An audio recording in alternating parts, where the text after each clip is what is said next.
എല്ലാവർക്കും സുഖം തന്നെയല്ലേ? സുഖാണെന്ന് തന്നെ വിശ്വസിക്കുന്നു. അസ്സലാമലൈക്കും. സോ നമ്മളൊരു മദർ ഡോട്ടർ ടാഗ് ചെയ്തിട്ടുണ്ടായിരുന്നു, ആ വീഡിയോ ചെയ്തിട്ടുണ്ടായിരുന്നു. സോ അപ്പൊ അതിനകത്ത് നമ്മളൊരു ക്വസ്റ്റ്യൻ ചോദിച്ചിട്ടുണ്ടായിരുന്നു, ഉമ്മാന്റെ ഏത് ഫുഡാണ് എനിക്ക് ഏറ്റവും കൂടുതൽ ഇഷ്ടം എന്ന് ചോദിച്ചിട്ടുണ്ടായിരുന്നു. അപ്പൊ ഞാൻ അതിന് റിപ്ലൈ ആയിട്ട് അല്ലെങ്കിൽ ആ ക്വസ്റ്റ്യൻ ആൻസർ ആയിട്ട് കൊടുത്തത് ഉമ്മാന്റെ മീൻകറിയാണ്. കിടിലം മീൻകറിയാണ് കേട്ടോ. ഞങ്ങളുടെ വീട്ടിലെല്ലാവർക്കും ഭയങ്കര ഇഷ്ടമുള്ള മീൻകറിയാണ്. സോ ഇപ്പൊ പറഞ്ഞു തന്നപ്പോ എന്താണ് നമ്മുടെ ഇന്നത്തെ വീഡിയോ എന്ന് ഒരു ഇതെല്ലാവർക്കും മനസ്സിലായി കാണും. അതിനു മുന്നേ നമ്മുടെ ചാനൽ ആദ്യമായിട്ട് ആരെങ്കിലും കാണുന്നുണ്ട് എന്നുണ്ടെങ്കിൽ നമ്മുടെ ചാനൽ ഇഷ്ടപ്പെട്ടിട്ടുണ്ടെങ്കിൽ സബ്സ്ക്രൈബ് ചെയ്യുക. അതുപോലെ തന്നെ ബെല്ലൈക്കൺ ക്ലിക്ക് ഓപ്ഷൻ കൂടെ സെലക്ട് ചെയ്ത് കൊടുക്കണേ. സോ നമുക്ക് ഇന്നത്തെ വീഡിയോ എന്താന്ന് നമുക്ക് ഉമ്മാനോട് ചോദിക്കാം. ഇന്ന് ഞാൻ ഉണ്ടാക്കുന്നത് മീൻകറിയാണ്.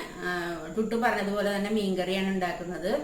അപ്പൊ അത് നല്ല ടേസ്റ്റുള്ള മീൻകറിയാണ് കേട്ടോ. എന്റെ മക്കൾക്കും എല്ലാ പിള്ളേർക്കും ഒക്കെ നല്ല ഇഷ്ടമുള്ള ഒരു കറിയാണ്. അത് ഉമ്മയുടെ ഒരു സ്റ്റൈലും എന്റെ ഒരു സ്റ്റൈലിലാണ് ഞാൻ വെച്ചേക്കണത്. അപ്പൊ അത് നിങ്ങൾക്ക് കണ്ടിട്ട് ഇഷ്ടമായിട്ടുണ്ടെങ്കിൽ നിങ്ങൾ അത് ഉണ്ടാക്കി നോക്കണം. എന്നിട്ട് ഇഷ്ടപ്പെട്ടിട്ടുണ്ടെങ്കിൽ കമന്റ്സ് ചെയ്യണം, ഒരു ലൈക്ക് അടിക്കണം, നിങ്ങൾ ഷെയർ ചെയ്യണം. അപ്പൊ നമുക്കിനി വീഡിയോയിലേക്ക് പോകാം. നമുക്ക് മീൻകറി ഉണ്ടാക്കാൻ തുടങ്ങാം. അപ്പൊ ഞാൻ എന്റെ സ്റ്റൈലിലാണ് മീൻകറി ഉണ്ടാക്കുന്നത്. ഇപ്പൊ ഞാൻ മീൻ കറി ഉണ്ടാക്കാൻ വേണ്ടി 3 അയിലയാണ് എടുത്തിരിക്കുന്നത്. അത് ഞാൻ ഇത്രയുള്ള പീസാണ് കട്ട് ചെയ്യാറുള്ളത്. അപ്പൊ ഈ 3 അയിലയാണ് ഇപ്പൊ കട്ട് ചെയ്ത് വെച്ചിരിക്കുന്നത്. അതിനു വേണ്ടിയുള്ള സാധനങ്ങളാണ് ഇത്. 2 മാങ്ങ ഉണ്ട് കേട്ടോ. ഈ മാങ്ങയ്ക്ക് ഒരുപാട് പുളിയൊന്നുമില്ല. ഒരുപാട് പുളിയുള്ള മാങ്ങയാണെന്നുണ്ടെങ്കിൽ 1 മാങ്ങ എടുത്താൽ മതി. പിന്നെ ഈ തക്കാളി എന്ന് പറഞ്ഞാൽ അധികം പുളി ഇല്ലാത്ത സൈസ് തക്കാളിയാണ്. അപ്പോൾ ഇത് കറിക്കൊരു കുഴമ്പ് കിട്ടാൻ വേണ്ടിയിട്ടാണ് ഈ തക്കാളി എടുത്തിന്. 1 തക്കാളിയാണ് എടുത്തിരിക്കുന്നത്. ഈ പീസായിട്ട് അരിഞ്ഞെടുക്കുക. പിന്നെ ഇത് 2 വേപ്പിലയാണ്. ഇതൊരു 4 പച്ചമുളക് ഇങ്ങനെ കീറി എടുത്തിട്ടുണ്ട്.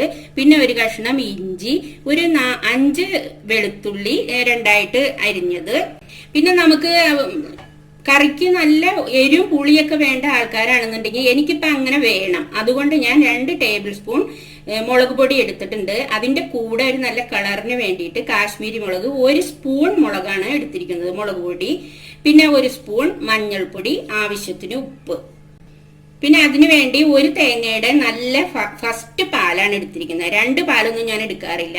ഫസ്റ്റ് പാല്, തൻ പാലാണ് എടുത്തിരിക്കുന്നത്. അപ്പൊ നമുക്ക് മീൻകറി വെക്കാനായിട്ട് ഇത് അടുപ്പ് കത്തിച്ച് കലം വെച്ചിട്ടുണ്ട്. ഞാൻ അതിലേക്ക് കുറച്ച് വെളിച്ചെണ്ണ ഒഴിച്ചു കൊടുക്കാം.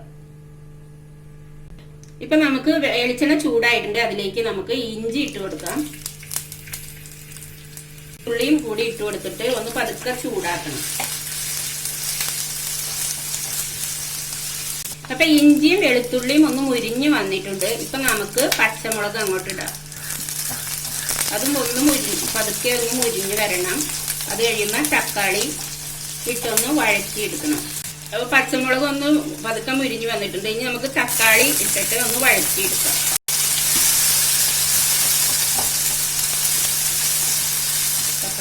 അപ്പൊ നമ്മുടെ തക്കാളി വഴന്ന് വന്നിട്ടുണ്ട്. ഇത്രയും വഴന്നാൽ മതിയാവും. ഇനി നമുക്ക് പൊടികൾ ഇട്ടിട്ട് ഒന്ന് പതുക്കെ ചൂടാക്കി അതിന്റെ പച്ചമണം പോകാൻ വേണ്ടിയിട്ട് ഒന്ന് പതുക്കെ ചൂടാക്കണം. അതിന് മുളക് പൊടി ഇടുകയാണ്.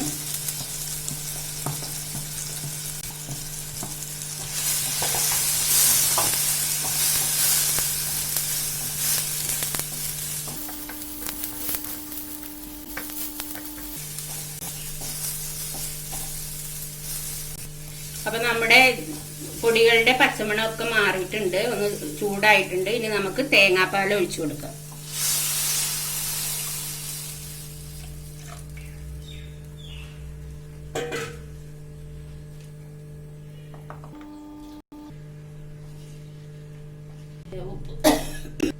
ഇനി നമുക്ക് ആവശ്യത്തിനുള്ള ഉപ്പിട്ട് കൊടുക്കാം.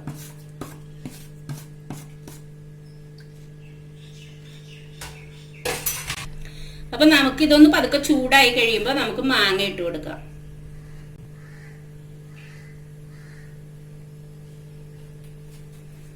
അപ്പൊ നമ്മുടെ കറി ഒന്ന് ചൂടായി വന്നിട്ടുണ്ട്. ഇനി നമുക്ക് മാങ്ങ ഇട്ട് കൊടുക്കാം.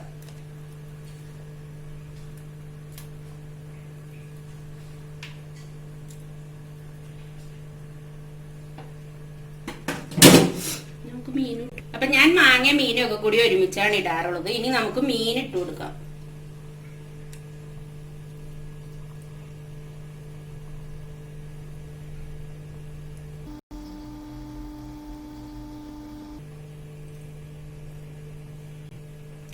ഇനി ഇതൊന്ന് 2 തിള തിളച്ച് കഴിയുമ്പോൾ സിമ്മിലിട്ടിട്ട് വേണം ഇത് വറ്റിച്ചെടുക്കാനായിട്ട്. അപ്പൊ മുകളിലൊക്കെ നന്നായിട്ട് നെയ്യൊക്കെ പിരിഞ്ഞ് നല്ല ഒരു ഇതായിട്ട് വരും. അപ്പൊ ഒരു 2 തിള നന്നായിട്ട് തിളച്ച് കഴിയുമ്പോൾ നമുക്ക് സിമ്മിലിട്ട് കൊടുക്കാം.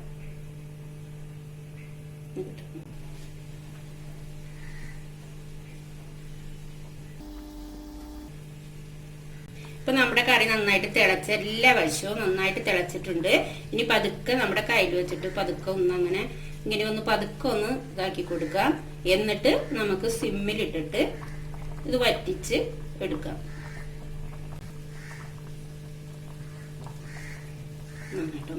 അപ്പൊ നമ്മുടെ കറി നന്നായിട്ട് എല്ലാ വശവും നന്നായിട്ട് തിളച്ച് വന്നിട്ടുണ്ട്. ഇനി നമുക്കൊന്ന് സിമ്മിലിട്ടിട്ട് ഒന്ന് മൂടി വെച്ച് വറ്റിക്കാം.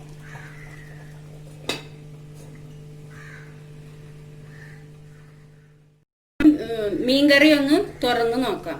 ഇപ്പൊ നന്നായിട്ട് നെയ്യൊക്കെ പിരിഞ്ഞ് വന്നിട്ട് ഞാൻ ഒന്ന് പതുക്കെ ഒന്ന് ചിറ്റിച്ചിട്ട് പയ്യെ ഒന്ന് ഒരു 2 മിനിറ്റും കൂടി ഒന്ന് ചെറു ചൂടിലൊന്ന് കിടന്നു കഴിയുമ്പോൾ ശരിക്കും നെയ്യ് അങ്ങോട്ട് ഫുള്ളായി വരും.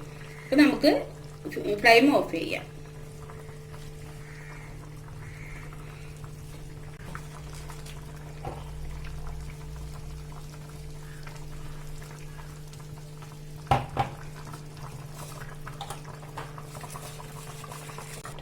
ഇപ്പൊ കറി റെഡി ആയിട്ടുണ്ട്. ഇനി നമുക്ക് ഫ്ലെയിം ഓഫ് ചെയ്ത് ഒന്ന് മൂടി ഒന്ന് വെച്ചിട്ട് 1 മിനിറ്റ് നേരം മൂടി വെക്കുക. എന്നിട്ട് നമുക്ക് എടുത്ത് ഉപയോഗിക്കാം. അപ്പൊ എത്രയും പെട്ടെന്ന് വേഗം റെഡിയാക്കാൻ പറ്റുന്ന എൻ്റെ ഒരു സ്പെഷ്യൽ കറിയാണിത്.